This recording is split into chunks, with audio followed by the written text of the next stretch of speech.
Hi, I'm Bill O'Reilly. Thanks for watching us tonight. A view of the view, one day later. That is the subject of this evening's Talking Points Memo. There is a much larger issue in play than the discussion that took place yesterday on The View. We'll get to that in a moment. But first, the nation is talking about my debate with The View ladies over how to describe and process the brutal attack on 9/11/2001. After Whoopi Goldberg and Behar walked off the set objecting to my statement that Muslims killed Americans on 9/11, the country became fully engaged.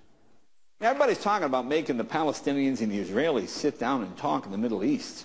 We can't even get the ladies of View to sit down and talk with Bill O'Reilly. You see that today? Well, Bill O'Reilly did something on The View today that made Whoopi and Joy walk off the set. He showed up. Yeah. Very tense, very tense. Now, this is a classic liberal versus traditional situation. I believe there is a problem in the Muslim world. If you look at the polls taken over there, most Muslims have a poor opinion of America. Therefore, many of them are inclined to sympathize with people giving Americans a hard time. In some cases, that includes violent terrorists.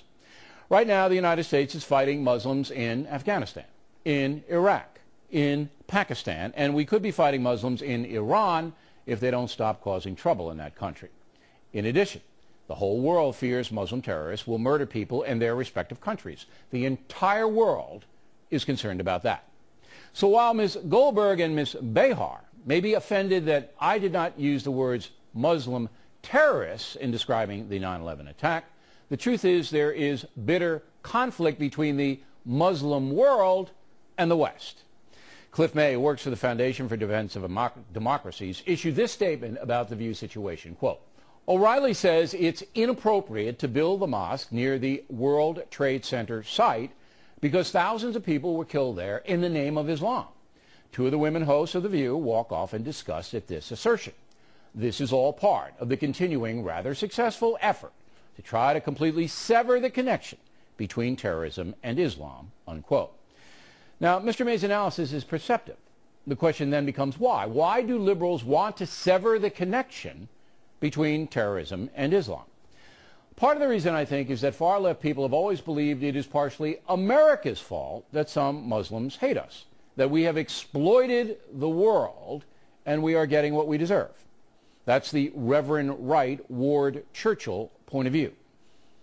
There comes a time when the truth must be told, and if people don't like it, that's the way it goes. Anyone watching this program knows I am not anti-Muslim, but you also know that I deplore the continuing terror acts committed under the banner of Islam.